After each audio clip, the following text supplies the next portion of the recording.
رحم الله من قرأ السورة المباركة الفاتحة. بسم اللہ الرحمن الرحیم.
الصلاة والسلام على أشرف الأنبياء والمرسلين جد الحسن والحسين بالقاسم اللهم صل على محمد وآل محمد وآله الطيبين الطاهرين المعصومين المظلومين ولعنة الله على أعدائهم أجمعين.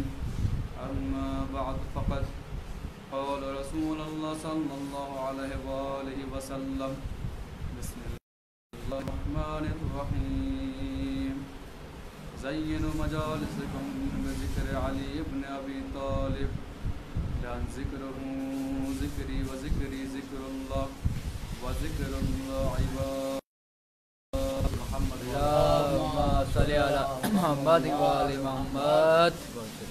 محترم برادران عزیز، موالیان حیدر کرار، ماتم داران سید الشہداء کربلا، عزاداران مظلوم کربلا، آپ حضرات کی محبتیں، آپ حضرات کی عقیدتیں اور کرم ہیں چہاردہ معصومین علیہ السلام کا خصوصی صدقہ ہے مادر حسنین بنت رسول الثقلین یعنی جناب فاطمہ زہرا سلام اللہ علیہ کا صلی اللہ علیہ محمد.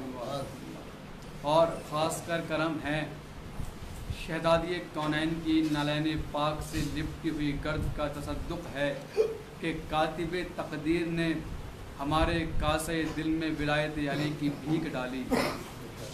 دیکھیے، لاکھ لاکھ شکر ہے اس پروردگار کا، لاکھ احسان ہے اس پروردگار کا کہ جس نے ہمارے زندگی کے ورق پر یا تو آل محمد کے غم لکھے ہیں یا آل محمد کی خوشیاں لکھی ہیں.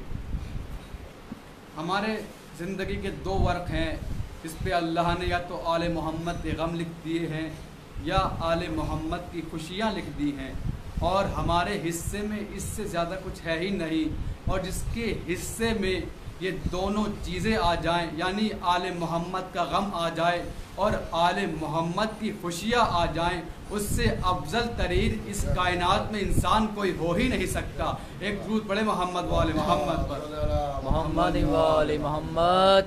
دیکھیے، جیسے میں نے کل کی مجلس میں عرض کیا تھا کہ یہ مجلس جو ہیں اتباع رسول ہیں، یہ مجلس لا اکراہ فی الدین کی سچی تصویر ہیں، یہ مجلس حق کا اعلان ہے باطل کے خلاف. اگر یہ مجلسیں نہ ہوتی تو ہم ادیان و مذاہب کے جنگلات میں گم ہو گئے ہوتے.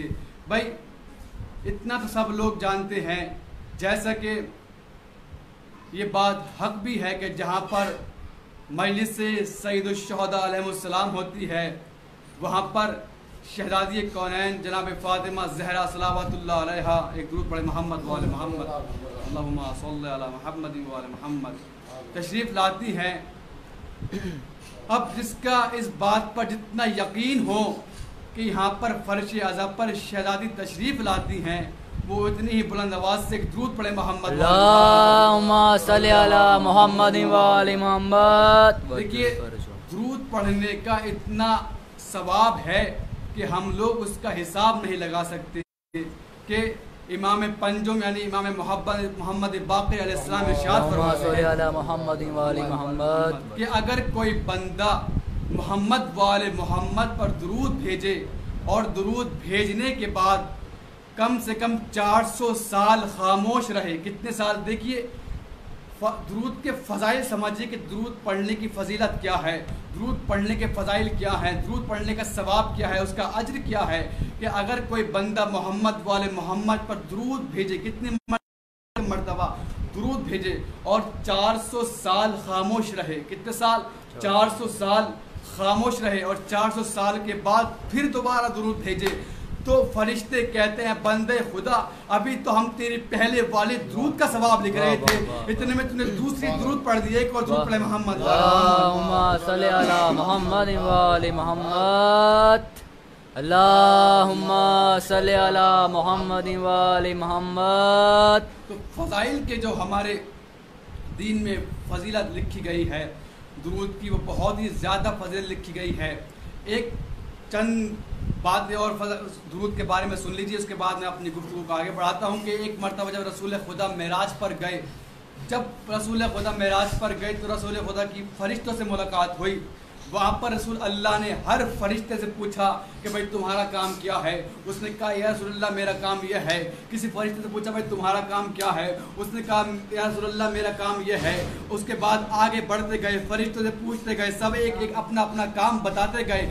آخرکار وہ ایک فرشتے کے پاس پہنچے, اس سے رسول اللہ نے پوچھا کہ بھائی تمہارا کام کیا ہے. اس نے کہا یا رسول اللہ میرا کام یہ ہے کہ جہاں پر بھی جب بھی اللہ آسمان سے بارش کو نازل کرتا ہے, زمین پر بارش کو برساتا ہے, تو میں اس بارش کے ایک ایک قطرے کی بوند لکھتا ہوں کہ بارش کا کون سا قطرہ کہاں پر گرا ہے, کون سا قطرہ کہاں پر گرا ہے, کس جگہ گر رہا ہے. کہا میں ان سب کا حساب لکھ لیتا ہوں. اور رسول اللہ نے کہا اچھا تمہارا کام یہ ہے. اس نے کہا جی رسول اللہ میرا کام یہ ہے. کہا لیکن یا رسول اللہ میں ایک چیز کا ثواب آج تک نہیں لکھ پایا. کہا بھئی ایسی کون سی چیز ہے جس کا تم ثواب نہیں لکھ پا رہے. اس نے کہا یا رسول اللہ جب کوئی بندہ آپ پر درود بھیجتا ہے تو میں اس کے درود کا ثواب نہیں لکھ پاتا.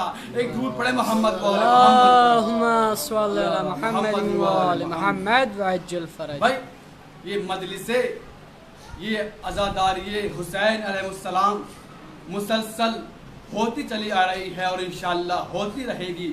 ہم نہ تھے تب بھی یہ مجلسیں تھی, ہم ہیں یا نہ رہیں تب بھی یہ مجلسیں رہیں گی. ہمارے رہنے یا رہنے سے ان مجلسوں پر کوئی فرق نہیں پڑتا ہے. لیکن میں نے کل بھی عرض کیا تھا ہم رہیں گے تب بھی مجلسیں ہوں گی, ہم نہ رہیں گے تب بھی مجلسیں ہوں گی, کیونکہ یہ مجلسیں ہماری وجہ سے نہیں ہے بلکہ ہمارا وجود ان مجلسوں کی وجہ سے ہے. ہمارا وجود ان مجلسوں کی وجہ سے ہے. ہماری زندگی, ہماری شہرگ حیات جو ہے وہ ہے عزاداری حسین علیہ السلام. ہمارا مقصد جو ہے زندگی کا وہ ہے عزاداری حسین. ہماری آئی ڈی ہے عزاداری حسین, ہماری پہچان ہے عزاداری حسین. اب جو حسین کی عزاداری کرتا ہے وہ حسین سے وفاداری کرتا ہے. اب جو عزاداری کی مخالفت کرتا ہے وہ حسین سے غداری کرتا ہے. ایک درود پڑھے محمد والے اللہم صلی علی محمد وآل محمد. اب جو بھی حسین سے وفاداری کرتا ہے وہ فرش عزا پر تشریف لاتا ہے. کس نیت سے؟ عبادت کی نیت سے. اور جو بھی حسین کی عزاداری کی مخالفت کرتا ہے وہ حسین سے غداری کرتا ہے, وہ حسین کی مخالفت کرتا ہے. بھائی عزاداروں کے چہروں سے نور چھلکتا ہے اور آل محمد علیہ السلام کی محبت ان کے چہرے سے عیاں ہوتی ہے, ان کے چہرے سے آشکار ہوتی ہے, ان کے چہرے سے ظاہر ہوتی ہے. اور بھائی کیوں نہ ہو, کیونکہ حسین کی محبت کا دیکھیں جملہ سنیے گا, میں جملہ آپ کی سماعتوں کے حوالے کرنے جا رہا ہوں. کہ حسین کی محبت کا سب سے پہلا معجزہ یہ ہے کہ جس انسان کے دل میں حسین کی محبت اتر جاتی ہے اس انسان کے دل سے سب سے پہلے موت کا خوف نکل جاتا ہے. ایک درود پڑھے محمد اللہم صلی علی محمد وآل محمد. حسین کی محبت کا سب سے پہلا معجزہ یہ ہے کہ جس انسان کے دل میں محبت حسین اتر جاتی ہے اس کے دل سے موت کا خوف نکل جاتا ہے۔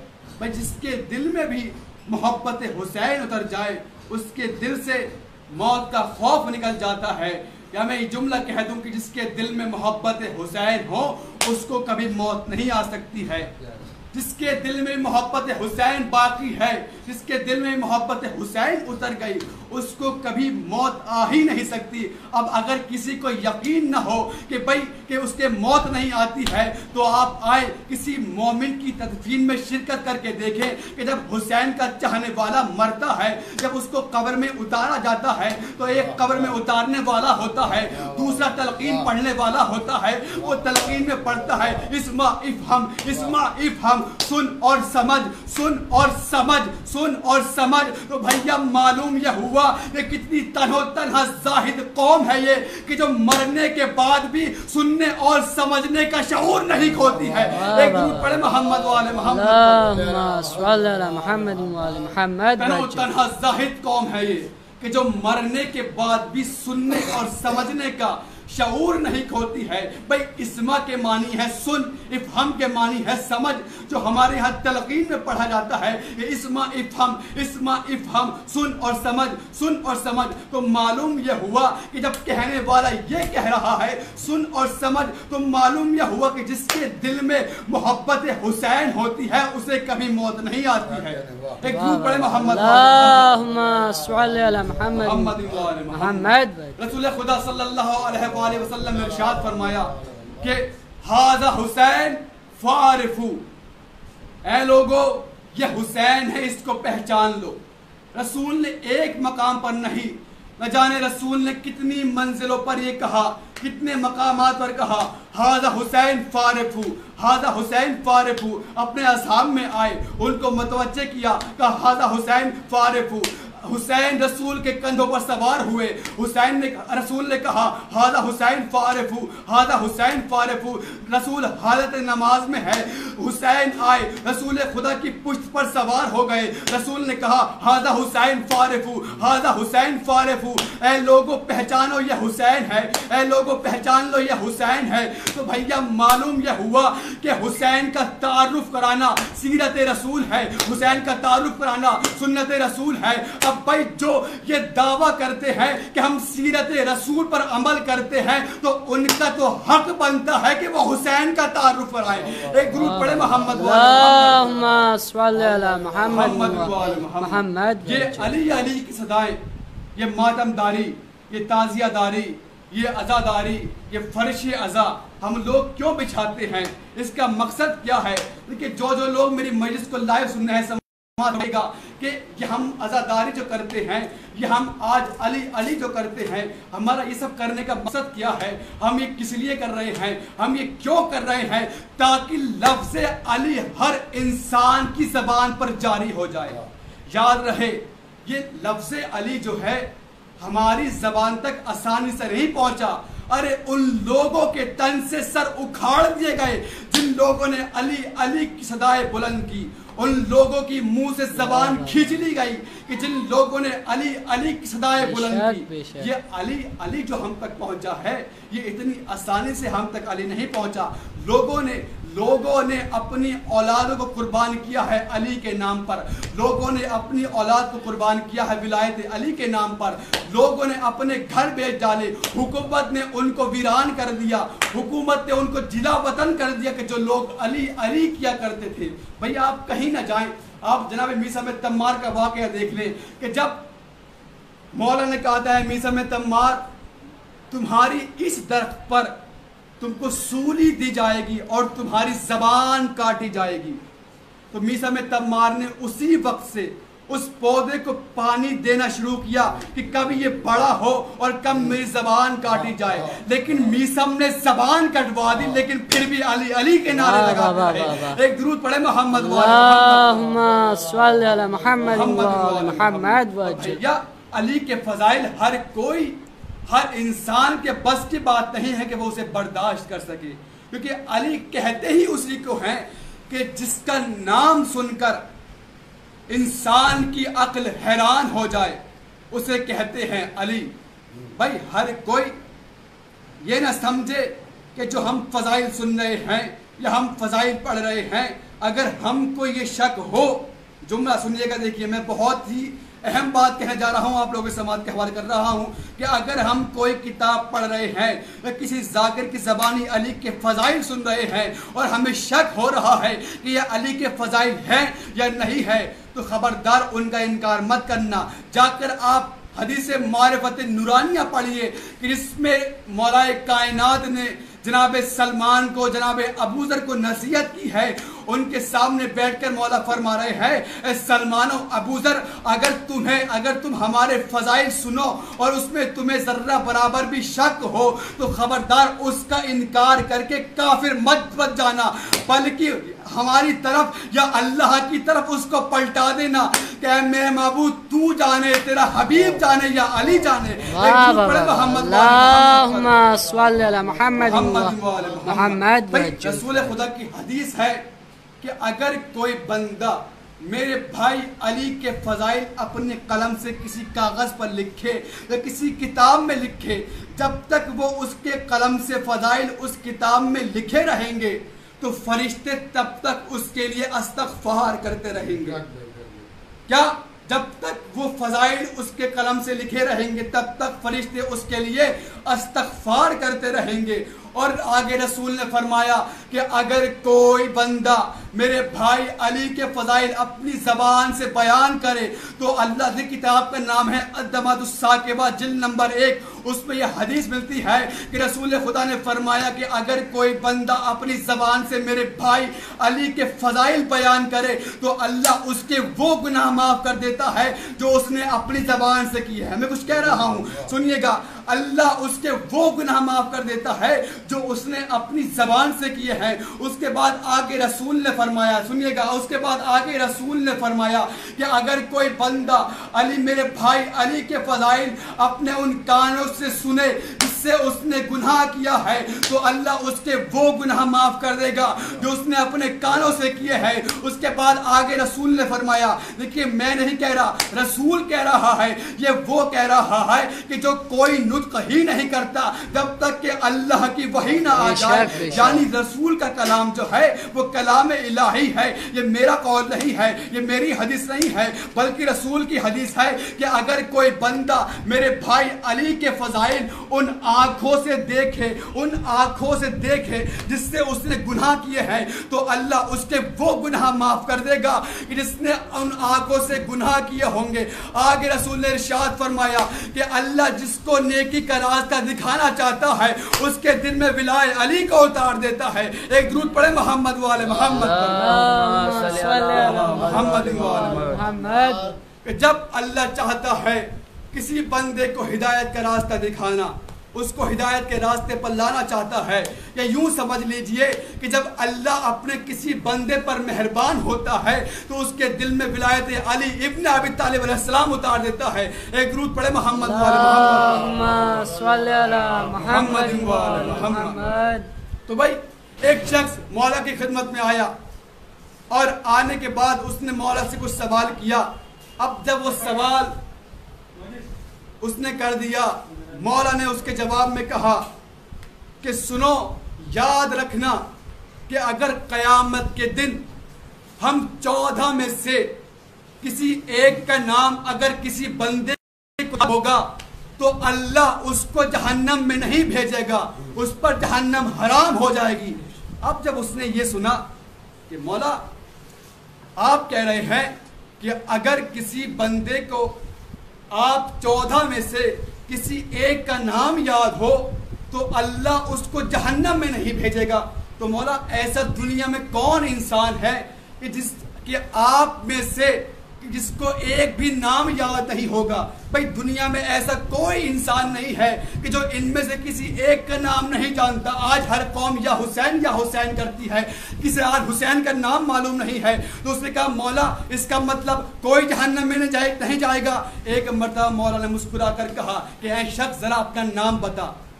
اب وہ زمین پر بیٹھ گیا، سر کھجانے لگا اور کہنے لگا مولا میری امی نے میرا نام کچھ رکھا تو تھا لیکن یاد نہیں آ رہا۔ اب اس نے بہت زور لگا لیا کہ مجھے اپنا نام یاد آ جائے، نام یاد آ جائے، لیکن اسے اپنا نام یاد نہیں آیا۔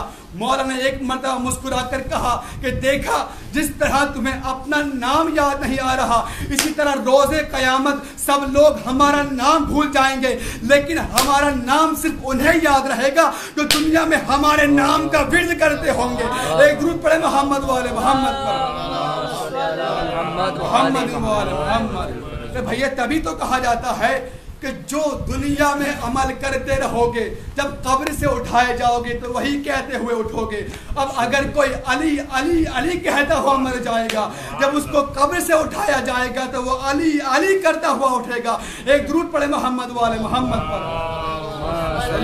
محمد والے محمد۔ بھائی یہ عزاداری، یہ مجلس حسین جو ہم آج کرتے ہیں، یہ تابوت نکالتے ہیں، یہ ذوالجناح برآمد کرتے ہیں، یہ علم آج ہم لوگ نکالتے ہیں، اس کی وجہ کیا ہے، اس کا مقصد کیا ہے؟ سنیے گا جہاں تک میری آواز جا رہی ہے۔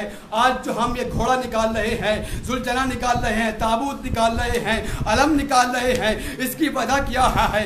ہم تابوت نکال کر بتاتے ہیں، پوری قوم کو بتاتے ہیں، اس پوری دنیا کو بتاتے ہیں، زمانے والوں کو بتاتے ہیں، تابوت نکال کر یہ حسین کا تابوت ہے، لوگوں دیکھو یہ ذوالجناح حسین کا ذوالجناح ہے، یہ ذوالجناح علی اکبر کا ذوالجناح ہے، یہ علم عباس کا علم ہے، ہم نے لوگوں کو دکھا دیا۔ اب اگر روز قیامت تاکہ کوئی یہ نہ کہہ سکے ہمیں معلوم ہی نہیں تھا کہ حسین کون ہے۔ ایک درود پڑھے محمد۔ یہ کر رہے ہیں، ہمارا مقصد ہے تعارف حسین، حسین کا تعارف کرانا آج ہمارا یہ مقصد ہے۔ ہم اس عزاداری کے ذریعے سے حسین کا تعارف کراتے ہیں، ہم اس عزاداری کے ذریعے سے چاہتے ہیں کہ پوری دنیا میں ولایت علی کو عام کیا جائے۔ بھائی اصل کربلا کیا ہے انشاءاللہ میں آگے بیان کروں گا، کیونکہ ابھی وقت بھی کم ہے۔ انشاءاللہ کل کی مجلس میں یا پرسوں کی مجلس میں انشاءاللہ بیان کروں گا کہ یہ امام حسین جو کربلا گئے، امام حسین نے جو قیام کیا، ان کے قیام کرنے کا مقصد کیا تھا۔ دیکھیے یہ مجلسیں جو ہیں، یہ مجلسیں ہمیں توحید کی یاد دلاتی ہیں، یہ مجلسیں ہمیں نبوت کی یاد دلاتی ہیں، یہ مجلسیں قرآن کے پیغامات کو نشر کرتی ہیں۔ ان مجلسوں کو ہم جو کر رہے ہیں، ان سے ہمیں حاصل کیا ہوتا ہے، ان کا ثواب کیا ہے، ان کا اجر کیا ہے، ان کی فضیلت کیا ہے؟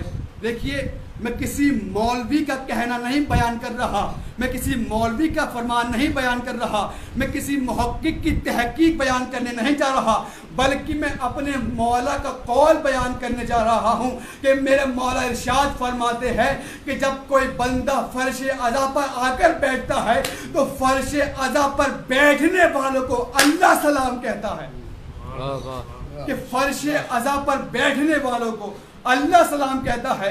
آگے تاریخ میں ملتا ہے کہ جو لوگ فرش عزا پر بیٹھتے ہیں، جو لوگ عزاداری حسین پر آتے ہیں، برپا کرتے ہیں، فرش عزا پر آ کر بیٹھتے ہیں، عزادار فرش عزا پر آ کر بیٹھتے ہیں، اللہ ان پر درود و سلام بھیجتا ہے۔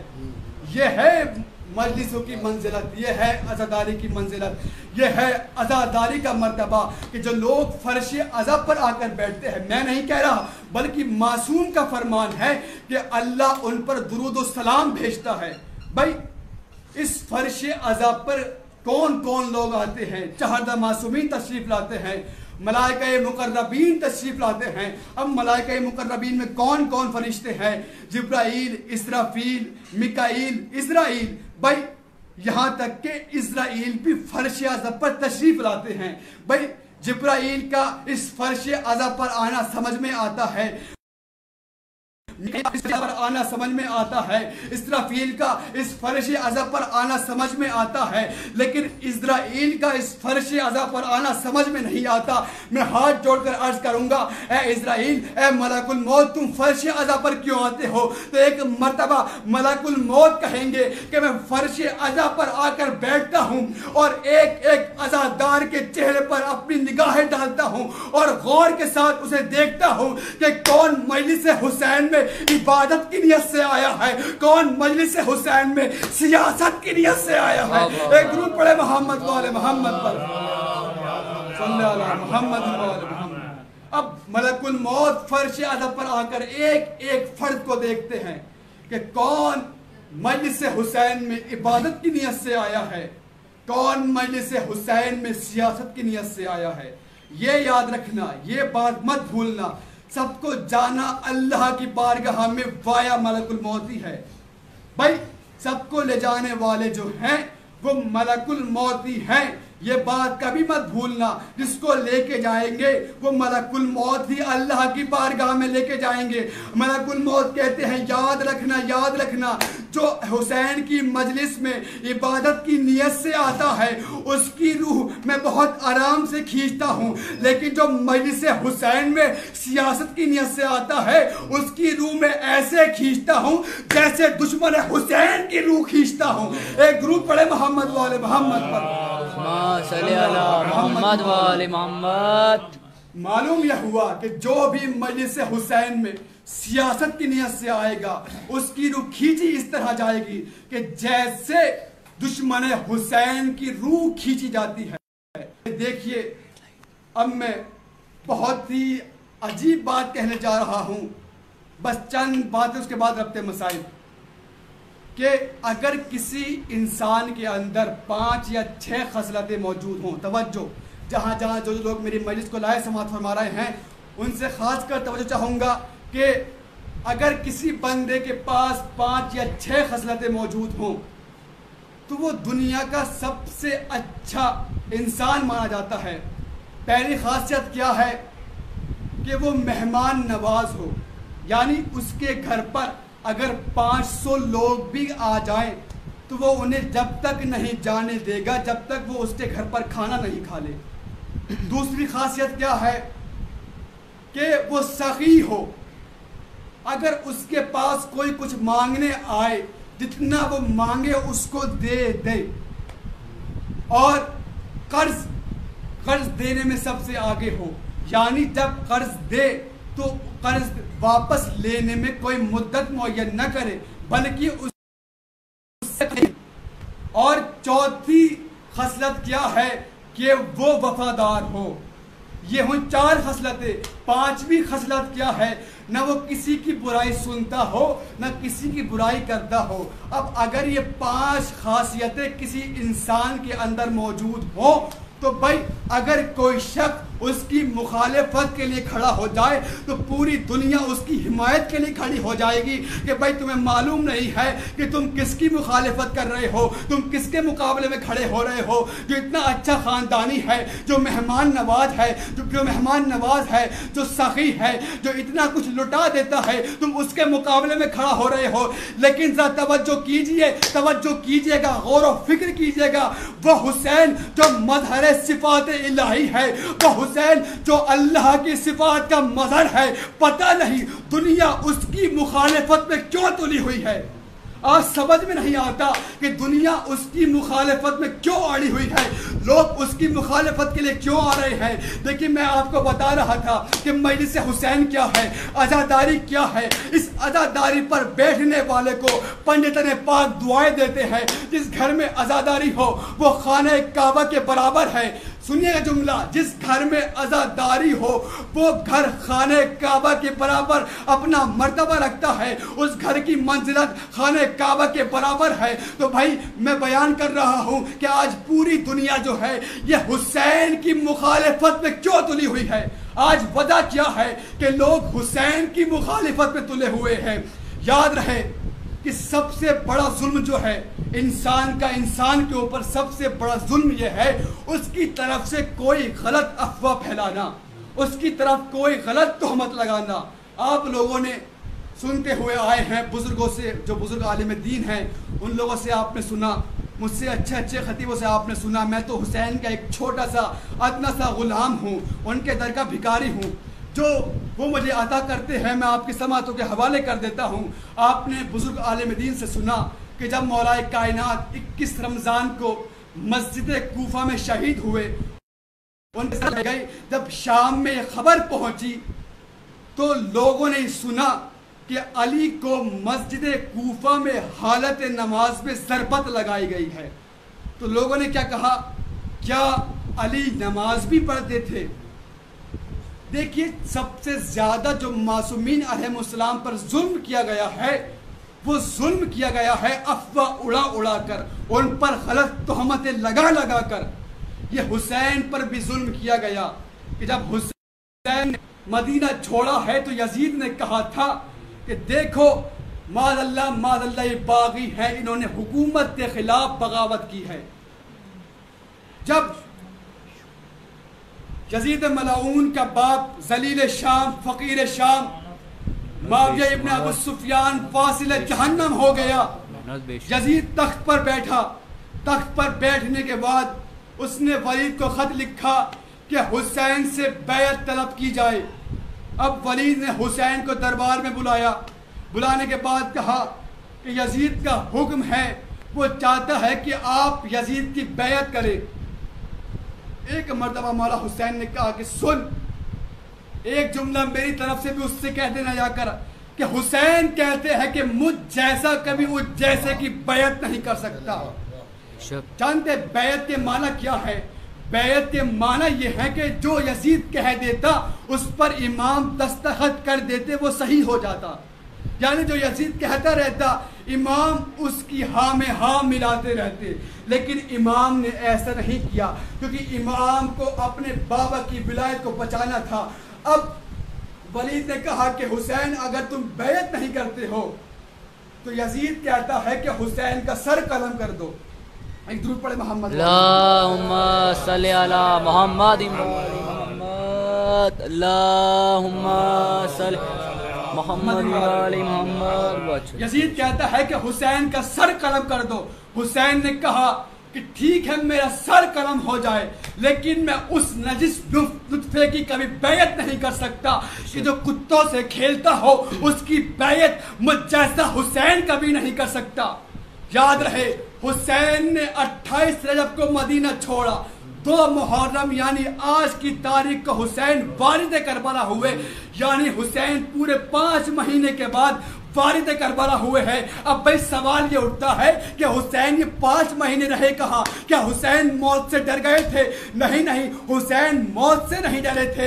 ارے جس حسین کا بھتیجا یہ کہہ دے کہ چچا جان موت میرے نزدیک ایسی ہے جیسے شہد، بھائی یہ ہے حسین کا بھتیجا، اسے کہتے ہیں حسین۔ شہد سے زیادہ شیریں بتائی ہے جناب قاسم نے موت کو۔ ارے حسین موت سے ڈریں گے؟ اس کے در پر ملک الموت بنا دستخط کے اب اندر نہ آ سکتا ہو۔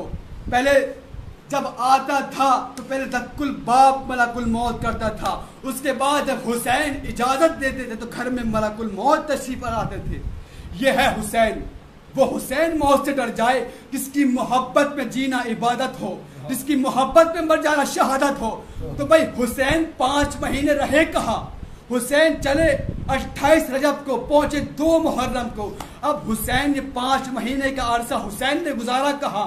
تو آئیے میں بتاتا ہوں۔ حسین نے یزید کو 5 مہینے کی مہلت دی کہ یزید جتنا چاہے تو لشکر اکٹھا کر لے، تاکہ تیرے بدبخت مورخ یہ نہ لکھ دے کہ حسین نے اتنی مہلت ہی نہ دی کہ یزید لشکر اکٹھا کر سکتا تھا۔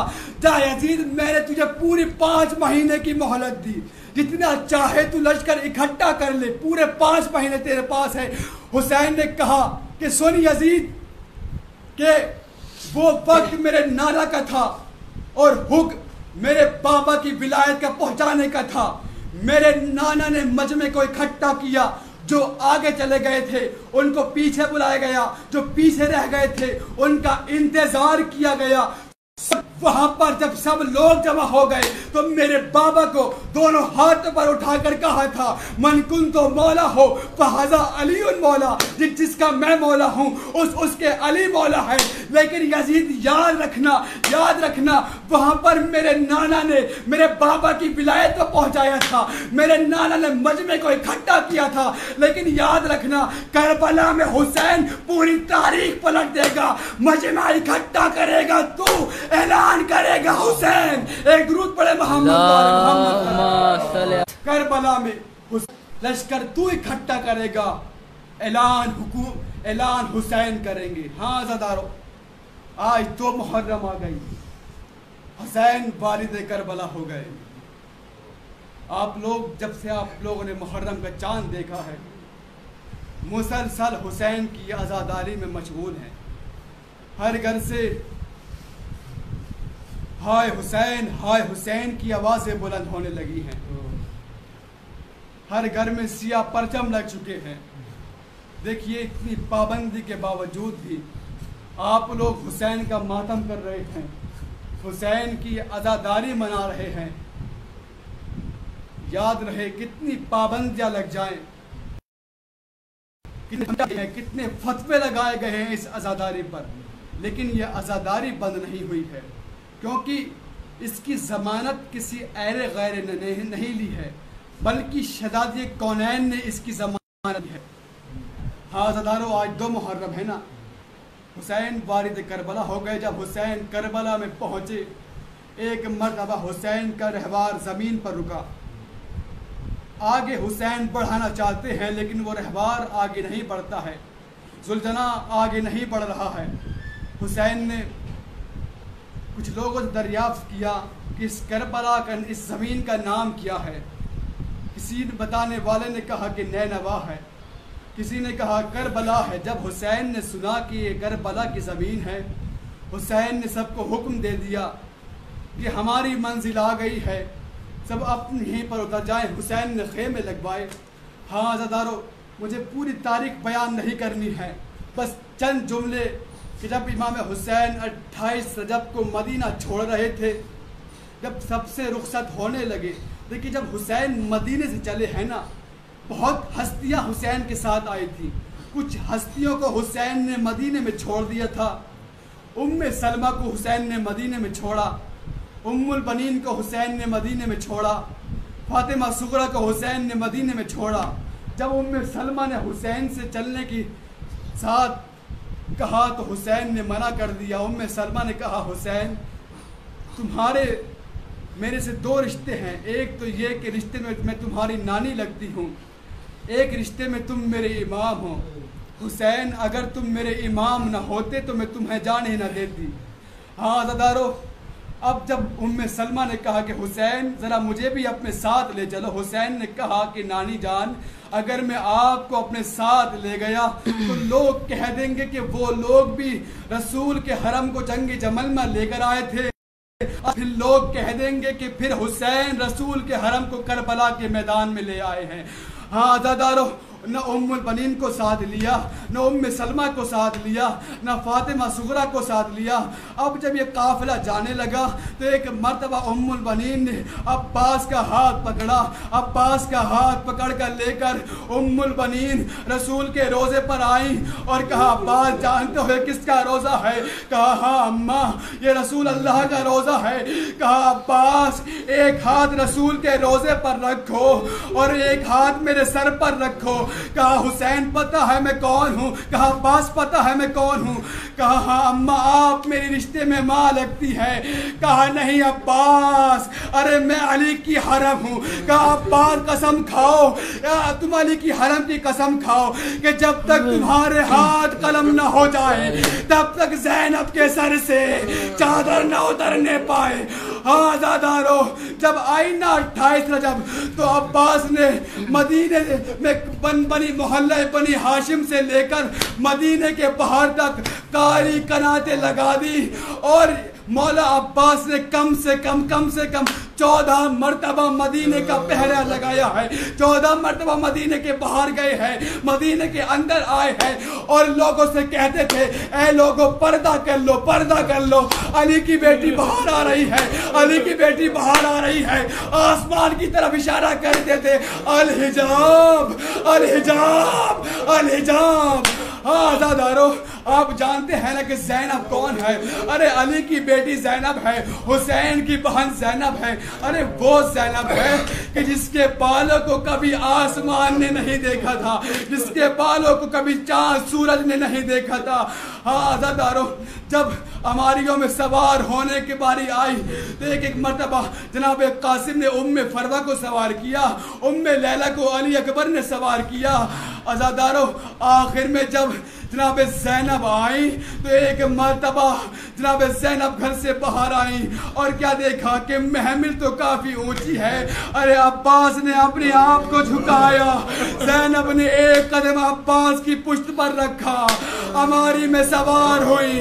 ارے حسین نے ہماری کا پردہ بیان بند کیا۔ ہاں عزاداروں، آپ نے کبھی تاریخ میں نہ دیکھا ہوگا، نہ تاریخ میں کبھی میں نے پڑھا۔ دیکھیے امام جو جاتا ہے ہمیشہ آہستہ آہستہ چلتا ہے، لیکن میں نے تاریخ میں پڑھا جب زینب ہماری میں سوار ہو گئی، حسین دوڑتے ہوئے گھوڑے پر سوار ہوئے۔ جیسے ہی حسین کو دوڑتے ہوئے دیکھا، ارے پیچھے عباس دوڑے، علی اکبر دوڑے۔ عزاداروں، اب جیسے ہی جناب زینب کی ہماری کا ایک قدم آگے بڑھا نا تو دائیں طرف عباس آ گئے، ارے بائیں طرف علی اکبر آ گئے، آگے آگے حسین چلنے لگے۔ ارے بڑی شان و شوکت سے زینب کی سواری جا رہی ہے۔ ارے آئے وہ 10 محرم جب عباس کے بازو قلم ہو گئے، زینب اونٹ پر سوار ہو رہی ہے، آواز دیتی ہے اے عباس۔